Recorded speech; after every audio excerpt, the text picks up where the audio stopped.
वैसे जरूरी नहीं है, लेकिन वीडियो को लाइक या फिर डिसलाइक कर दिया करें। आज हम मैट्रिक्स मूवी के पार्ट 2 को एक्सप्लेन करेंगे, तो पहले आप इसका पार्ट 1 देख लीजिए। मूवी स्टार्ट करने से पहले मैं आपको मैट्रिक्स के बारे में बता देती हूँ। मैट्रिक्स, जिसे हम माया जाल भी कहते हैं, मूवी में बताया गया है कि किस तरह मशीनें इंसानी दुनिया पर कब्जा कर लेती हैं और इंसानों को अपने कंट्रोल में रखने के लिए उन्होंने कंप्यूटर प्रोग्राम बनाया है और इसी कंप्यूटर प्रोग्राम को ही हम मैट्रिक्स कहते हैं। मैट्रिक्स की दुनिया रियल वर्ल्ड की बिल्कुल ऑपोजिट होती है और पूरी मैट्रिक्स वर्ल्ड हमारे माइंड में चल रही होती है। मशीनों ने सभी इंसानों के दिमाग को इस प्रोग्राम से जोड़ दिया है और उनके दिमाग को मैट्रिक्स में कैद कर दिया है। यहाँ पर सभी इंसानों को ऐसा लगता है कि जैसे वो अपनी असली दुनिया में ही जी रहे हैं और वो नॉर्मली अपना टाइम स्पेंड कर रहे हैं, लेकिन असल में वो सब लोग एक कंप्यूटर प्रोग्राम में फंसे हुए हैं जो कि बिल्कुल असली दुनिया जैसा ही लगता है। और अब बढ़ते हैं पार्ट 2 की एक्सप्लेनेशन की तरफ, जहाँ मूवी के स्टार्ट में हम ट्रिनिटी को देखते हैं जो कि एजेंट से बचकर भाग रही होती है और तभी वो भागते भागते एक बिल्डिंग में पहुंच जाती है जहां एजेंट्स भी उसके पीछे पीछे आ जाते हैं, लेकिन उनसे बचने के लिए ट्रिनिटी विंडो का ग्लास तोड़कर वहां से कूद जाती है। तो वो एजेंट ट्रिनिटी पर काफी गोलियां चलाता है, बदले में ट्रिनिटी भी उस पर गोलियां चलाती है, लेकिन तभी एजेंट की एक गोली उसे लग जाती है। लेकिन तभी इस मूवी के मेन कैरेक्टर यानी न्यू की आँख खुल जाती है। इट्स मीन अभी जो सब कुछ चल रहा था वो सच में नहीं था, बल्कि वो न्यू का एक ड्रीम था, यानी जिसमें उसने देखा कि एक एजेंट ने ट्रिनिटी को गोली मार दी है। लेकिन रियलिटी तो ये होती है कि ट्रिनिटी अभी भी उसके साथ ही होती है। जहाँ पर वो न्यू से पूछती है कि आखिर तुम इतनी परेशान क्यों लग रहे हो, तब न्यू उसे अपने ड्रीम के बारे में बताता है कि मैंने देखा है कि तुम एक एजेंट ने गोली मार दी है। इसके बाद सीन शिफ्ट होता है माया जाल यानी मैट्रिक्स के लोगों पर, जहाँ इस टाइम वो सारे लोग जाग चुके थे। इसका मतलब उनका दिमाग तो रियल वर्ल्ड में होता है, लेकिन वो लोग मैट्रिक्स में उन एजेंट से बचकर अपनी एक मीटिंग कर रहे होते हैं। यहाँ उनका प्लान था कि वो किस तरह मशीनों से बचकर अपने रियल वर्ल्ड में इंसानों को बचा सके और लोगों को एक नई जिंदगी दे पाए। यहाँ उनका लीडर मॉर्फियस उन सभी को बताता है कि मशीनों ने जाइन शहर पर अटैक करने के लिए एक काफी बड़ा प्लान बना लिया है। जाइन शहर असल में एक ऐसा शहर है जहाँ मशीनों से बचकर इंसानों ने खुद को जमीन के नीचे छुपा लिया है। अब यहाँ पर इन लोगों की प्लानिंग चल ही रही होती है कि तभी हम देखते हैं कि वहाँ पर कुछ एजेंट्स पहुँच जाते हैं। अब यहाँ पर मैं आपको इन एजेंट्स के बारे में भी बता देती हूँ। असल में माया जाल यानी मैट्रिक्स में रहने वाले लोग हमेशा रूल्स को फॉलो करते हैं, जैसे ग्रेविटी का रूल, अट्रैक्शन, रिएक्शन, मोशन का रूल। लेकिन जो इन रूल्स को तोड़ सकता है, इन रूल्स के खिलाफ ऐसे काम कर सकता है जो इंसान नहीं कर सकते, वो होते हैं एजेंट्स, क्योंकि उनके पास ऐसी पावर्स होती हैं जो इन रूल्स के खिलाफ जा सकती हैं। लेकिन अब इस दुनिया में उनके सामने न्यू था जो कि ग्रेट पावर था और इसके पास भी रूल्स को तोड़ने की और उसके खिलाफ जाने की पावर्स होती हैं। अब यहाँ पर न्यू और उन एजेंट्स के बीच लड़ाई छिड़ जाती है, लेकिन अब क्योंकि न्यू के पास इनसे ज्यादा पावर्स थी, इसीलिए वो इन पर भारी पड़ता है और इन सबको मार कर हवा में उड़कर वहाँ से चला जाता है। इसके बाद सीन शिफ्ट होकर आता है रियल वर्ल्ड में, जहाँ ये अपनी बॉडी से फिर से रिकनेक्ट हो जाते हैं। माया जाल यानी मैट्रिक्स से निकलने के बाद वो सब लोग जाइन शहर की तरफ मुड़ जाते हैं। वहाँ पहुँचने के बाद जाइन शहर के लोग इन्हें देखकर काफी खुश होते हैं, क्योंकि उन्हें लग रहा था कि न्यू आ चुका है जो कि उनका मसीहा है। इसके बाद मॉर्फियस जाइन शहर के कमांडर से भी मिलता है। कमांडर मॉर्फियस को बताता है कि आज रात हमने एक जलसा यानी एक मीटिंग रखी है, जिसे सुनकर मॉर्फियस कमांडर से कहता है कि आज रात होने वाले जलसे में हमें सभी लोगों को ये बात बतानी होगी कि मशीनों की फौज जाइन शहर पर अटैक करने वाली है और हम सभी को उनसे लड़ने के लिए बिल्कुल तैयार रहना पड़ेगा। तब कमांडर कहता है कि हम ऐसा नहीं कर सकते, क्योंकि उनमें बहुत सारी औरतें और बच्चे भी हैं और जंग लड़ने के लिए वो काफी नहीं होंगे, और अगर हमने जंग की बात उनके सामने कर भी दी तो उनके दिलों में डर पैदा हो जाएगा। जिस पर मॉर्फियस कहता है कि अगर हमने उनसे ये सच्चाई छुपाई तो क्या पता आने वाले टाइम में हम में से कोई भी न बचे। इसके बाद हमें उसे जलसे का सीन दिखाया जाता है, जहाँ जाइन शहर की वो सारे लोग जो मशीनों से छुपकर जमीन के नीचे रह रहे होते हैं, वो सभी एक जगह पर इकट्ठे हो जाते हैं और यहाँ मॉर्फियस आकर उन्हें ये सच्चाई बताता है कि यहाँ हमारे जाइन शहर में जल्दी मशीनें अटैक करने वाली हैं, लेकिन हमने डरना नहीं है, हिम्मत करनी है, मुकाबला करना है उनका।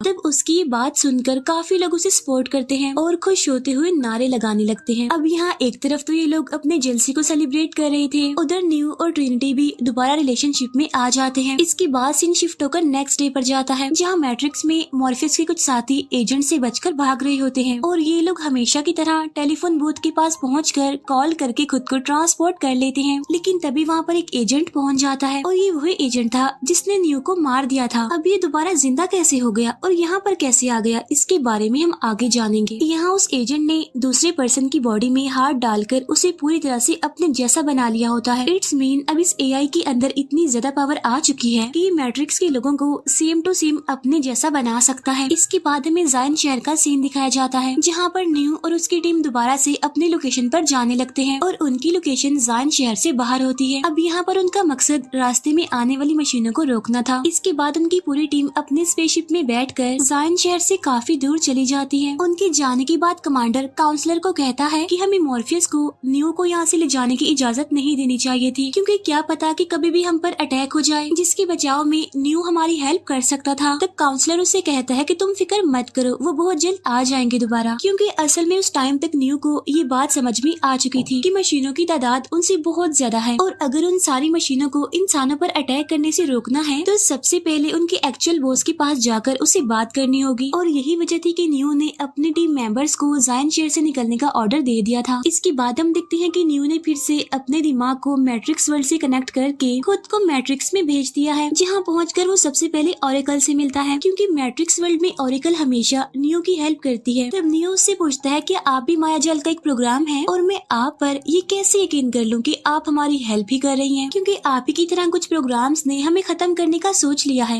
साथ साथ उन्होंने हम पर अटैक भी किया है। तो क्या पता आप भी मशीनों के लिए ही काम कर रही हो, क्योंकि आपको भी तो उन मशीनों ने ही बनाया है। जिसके जवाब में ओरेकल कहती है कि मैं सिर्फ वही काम कर रही हूँ जिसके लिए मुझे बनाया गया है, अब ये फैसला तुम्हारा है कि तुम मुझ पर यकीन करोगे या फिर नहीं। तब ओरेकल उससे यहाँ पर ये भी कहती है कि जब तुम्हारी जर्नी यानी तुम्हारी सफर का एंड होगा तो तुम इस मैट्रिक्स वर्ल्ड के क्रिएटर से मिलोगे, यानी जिसने इस पूरे मायाजाल यानी मैट्रिक्स को बनाया है, और वहीं पर तुम्हें तुम्हारे सारे सवालों के जवाब मिल जाएंगे। इसके बाद ओरेकल जब वहाँ से जाने लगती है तो न्यू उसे कहता है कि मैंने एक ड्रीम देखा था जिसमें मैंने ट्रिनिटी को गोली लगते हुए देखा था और वो जमीन पर गिरकर मारी गई थी। तब ओरेकल उससे पूछती है क्या तुमने उसकी डेड बॉडी देखी थी? तब न्यू कहता है कि उस हादसे के बाद मेरी आंख खुल गई थी, जिस पर ओरेकल कहती है कि अब तुम्हारे पास फ्यूचर में होने वाली चीजों को देखने की पावर्स आ चुकी हैं। इसका मतलब ये है कि अब तुम्हें आगे जाकर बिल्कुल सही फैसले लेने होंगे, और अगर तुमने ऐसा ना किया तो पूरा जायन शहर खत्म हो जाएगा, और अगर तुम सभी लोगों को बचाना चाहते हो तो तुम्हें मेन कंप्यूटर तक पहुंचना होगा और वहां जाकर उस क्रिएटर से मिलना होगा, और वहीं पर तुम्हारी सफर का खात्मा होगा, यानी तुम्हारी जर्नी का वहाँ पर दी एंड हो जाएगा, और उसी की मदद से तुम इंसानों और मशीनों के बीच होने वाली वॉर को रोक सकते हो। यहाँ पर ओरेकल उसे ये भी बताती है कि मेन कंप्यूटर और क्रिएटर तक पहुँचने के लिए तुम्हें एक चाबी वाले की जरूरत होगी, और वही तुम्हारी वहाँ तक पहुँचने में हेल्प कर पाएगा, और तब जाकर तुम्हारी मुलाकात क्रिएटर से होगी और तब तुम्हें कुछ फैसले लेने होंगे। तब ये कहकर ओरेकल वहाँ से चली जाती है, लेकिन तभी वहाँ पर वो एजेंट आ जाता है जिसे न्यू ने मार दिया था। तब न्यू उसे वहाँ पर देखकर काफी हैरान हो जाता है, क्योंकि उसे लग रहा था कि उसने एजेंट को पूरी तरह से खत्म कर दिया है। जिस पर वो एजेंट कहता है कि जब आपने मेरे अंदर घुसकर मुझे मारने की कोशिश की थी तब आपकी पावर्स का कुछ हिस्सा मेरे अंदर रह गया था, जिसकी मदद से मैंने अपने प्रोग्राम को रीडेवलप कर लिया और अब मैं बदल चुका हूँ। मैं अब एजेंट भी नहीं रहा और अब मैं एक फ्री प्रोग्राम हूँ। इसका मतलब ये है कि ना तो मुझे कोई इंसान कंट्रोल कर सकता है और ना ही कोई मशीन, और मेरा एआई मेरी अपनी मर्जी से चलता है। अब यहाँ पर न्यूज की बातें समझ नहीं पाता कि आखिर एजेंट उसे कहना क्या चाहता है, और वो उसे अपने रास्ते से हटने के लिए कहता है। लेकिन तभी हम देखते हैं कि वहाँ करीब 100 से 150 सेम टू सेम दिखने वाले एजेंट्स पहुँच जाते हैं, और फिर यहाँ उनके बीच एक जबरदस्त फाइट शुरू हो जाती है, जहाँ न्यू एक एक करके उनको मारते हुए अपने रास्ते से हटा रहा होता है।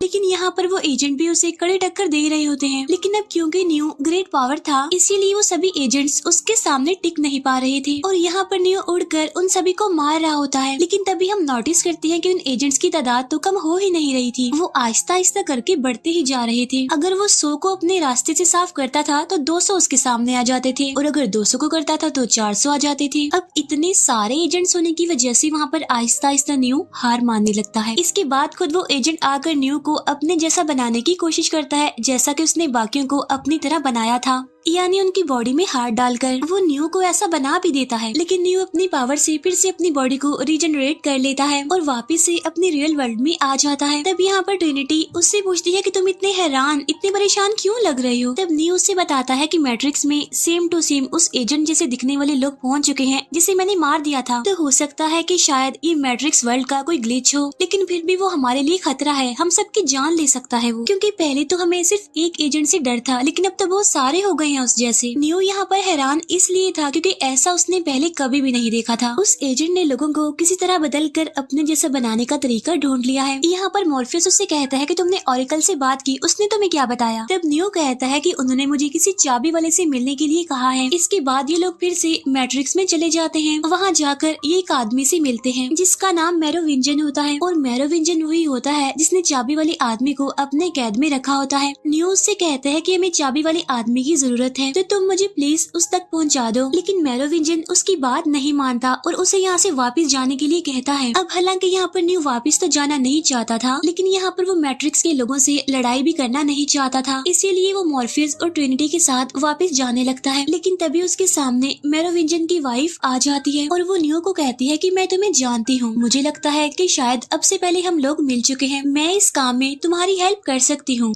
यानी तुम्हें चाबी वाले आदमी से मिलवा सकती हूँ, लेकिन उससे पहले तुम्हें मेरी एक डिमांड पूरी करनी होगी। तब न्यू पूछता है कि कैसी डिमांड? तब उसकी वाइफ उसे कहती है कि तुम्हें मुझे ट्रिनिटी के सामने हक करना होगा। अब ये बात सुनकर ट्रिनिटी को काफी गुस्सा आता है क्योंकि वो तो न्यू से प्यार करती थी, लेकिन न्यू के पास इसके अलावा और कोई ऑप्शन भी नहीं था क्योंकि उसे चाबी वाले की बहुत जरूरत थी। इसीलिए वो उसकी वाइफ को हक करता है और तब वादे के मुताबिक उसकी वाइफ उन्हें चाबी वाले तक पहुँचा देती है। लेकिन तभी वहाँ पर मैरोविंजन और उसके काफी सारे गार्ड्स आ जाते हैं। यहाँ पर न्यू अपने साथियों को कहता है कि आप चाबी वाले आदमी को लेकर जाएं, इन लोगों को मैं देखता हूँ। अब यहाँ पर एक बार फिर से उन लोगों के बीच जबरदस्त फाइट होने लगती है, लेकिन इस फाइट में कुछ अलग था। यहाँ पर हम देखते हैं कि मैरोविंजन के गार्ड्स में कुछ और लोग भी थे जो कि बाकी इंसानों से बिल्कुल अलग थे। उनमें शामिल थे गोस्ट, वेम्पायर्स और एजेंट जैसी पावर रखने वाले कुछ अलग तरह के प्रोग्राम्स। लेकिन अब क्योंकि न्यू एक ग्रेट पावर था, इसीलिए वो उनका काफी अच्छे से मुकाबला करता है। लेकिन तभी मैरोविंजन के लोग दरवाजा खोलकर चालाकी से न्यू को एक अलग ही जगह पर पहुंचा देते हैं और ये जगह शहर से तकरीबन 500 माइल की दूरी पर थी, इसीलिए न्यू को उड़कर वापस से अपने शहर में आना होता है। इसके बाद में मॉर्फियस, ट्रिनिटी और वो चाबी वाला आदमी दिखाए जाते हैं और यहाँ पर ये लोग मैरोविंजन के गार्ड से बचकर भाग रहे होते हैं। जहाँ एक तरफ तो वो गार्ड्स उनका पीछा कर रहे थे और यहाँ पर अब एजेंट्स भी उनका पीछा करने लगते हैं, यानी दो मुसीबतें एक ही टाइम में। अब यहाँ पर गार्ड्स और एजेंट्स का भी मुकाबला होता है, लेकिन एजेंट्स किसी तरह करके मॉर्फियस तक पहुँच जाते हैं और अब मॉर्फियस खुद एजेंट से लड़ने लगता है। लेकिन जैसा कि गोस्ट जिन्हें कुछ भी नहीं हो सकता, वो सामने के ट्रक में बैठकर उनके ट्रक को टक्कर मार देते हैं। लेकिन इतनी ही देर में वहाँ पर न्यू पहुँच जाता है और ब्लास्ट के कुछ ही सेकंड्स पहले वो मॉर्फियस और चाबी वाले आदमी को लेकर वहाँ से चला जाता है।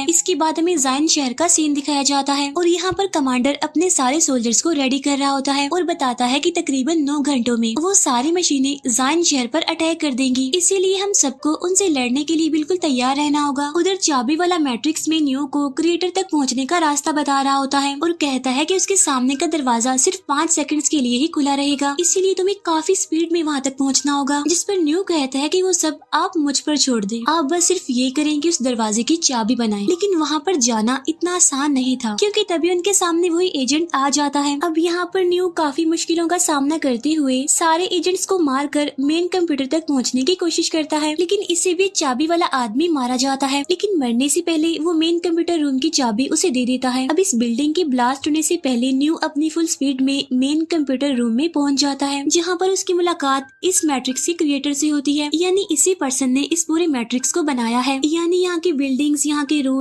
यहाँ के सभी इंसान, स्कूल, कॉलेजेस और आम लोगों की आम जिंदगी, ये सब कुछ असल में इस क्रिएटर की ही गेम थी। अब यहाँ पर असल में ये क्रिएटर मशीन्स के लिए ही काम करता था क्योंकि मशीनें तो तभी जिंदा रह सकेंगी ना जब इंसान के दिमाग की वेव्स उन्हें एनर्जी देती रहेंगी। तब न्यू उससे पूछता है कि आखिर तुमने मुझे यहाँ तक क्यों बुलवाया? तुम जानती थी कि मैं यहाँ पर आऊंगा तुमसे मिलने के लिए, तो बताओ आखिर मैं हूँ कौन? तब क्रिएटर उससे कहता है कि तुम हमारे सिस्टम में होने वाला एक फॉल्ट हो, क्योंकि हर बार जब भी मैट्रिक्स बनता है तो उसमें कोई ना कोई फॉल्ट तो हो ही जाता है और इस वाले पूरे सिस्टम की फॉल्ट तुम हो, क्योंकि तुमने अपने आप को रूल से बिल्कुल फ्री कर लिया है। तुम वो सारे काम कर सकते हो जो आम इंसान नहीं कर सकते और तुम हमसे होने वाली छठी गलती हो। इसका मतलब ये है कि न्यू छठा था जो इस क्रिएटर से मिलने आया था, यानी इसका मतलब ये है कि अब से पहले 5 मरतबा मैट्रिक्स को बनाकर उसे खत्म कर दिया गया। तब इन बातों को सुनकर न्यू भी काफी हैरान हो जाता है कि मैं पहला नहीं हूँ जो इस क्रिएटर तक पहुँच गया, बल्कि मुझसे पहले भी 5 ग्रेट पावर्स इस क्रिएटर से मिल चुकी है। लेकिन फिर भी न्यू को इन बातों की समझ नहीं आती। तो वो क्रिएटर कहता है कि हर ग्रेट पावर को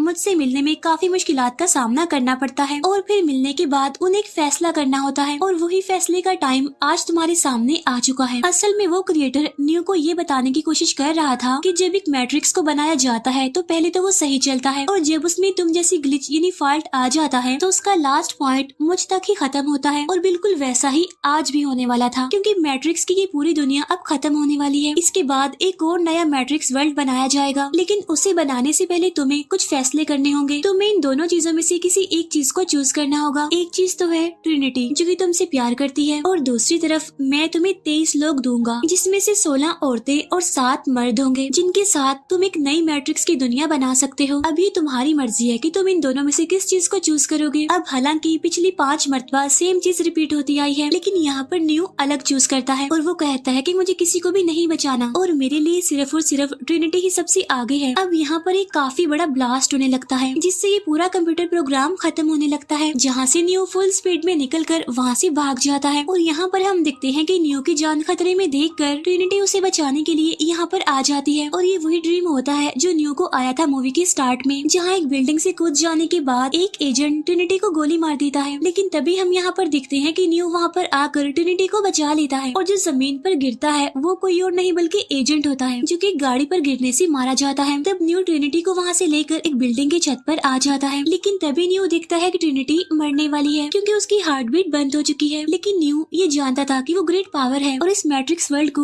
पूरी तरह से बदल देने की पावर उसके पास होती है। इसीलिए वो अपनी पावर से उसकी बॉडी में हाथ डालकर उसकी हार्ट बीट को फिर से स्टेबल कर देता है, जिससे ट्रिनिटी अब ठीक होने लगती है। इसके बाद ये दोनों अपने रियल वर्ल्ड में वापस आ जाते हैं। यहाँ पर न्यू मॉर्फिस को बताता है कि 24 घंटों में सारी मशीनें जायन शहर पर अटैक कर देंगी और हमें उन्हें रोकना होगा। लेकिन तभी कुछ मशीनें अपने बॉम्ब को उनके स्पेसशिप पर फेंक देती हैं, जिसकी वजह से उनकी शिप को काफी नुकसान पहुंचता है। तब ये लोग अपने शिप से निकलकर वहाँ से भागने की कोशिश करते हैं, और इस टाइम उनके पीछे बहुत सारी मशीनें पड़ चुकी थी। लेकिन तभी न्यू सोचता है कि मुझे भागना नहीं बल्कि इनका मुकाबला करना है, और तब वो उन सबके सामने एक ढाल बनकर खड़ा हो जाता है और अपने एक हाथ से उन सारी मशीन्स को रोक देता है। लेकिन ऐसा करने से उसकी बॉडी से बहुत सारी पावर्स चली जाती हैं, जिसकी वजह से वो वहीं पर ही गिर जाता है। अब ऐसा करके न्यू ने उनकी जान तो बचा ली थी, लेकिन अभी भी खतरा टला नहीं था। जब न्यू को शिप में वापस लाया जाता है तो पता चलता है कि न्यू कोमा में जा चुका है। इसके बाद हम उस पर्सन को भी देखते हैं जिसका स्टार्ट में उस एजेंट ने अपनी बॉडी के साथ ट्रांसफर कर लिया था, और इसी सस्पेंस के साथ ये मूवी यहीं पर एंड हो जाती है।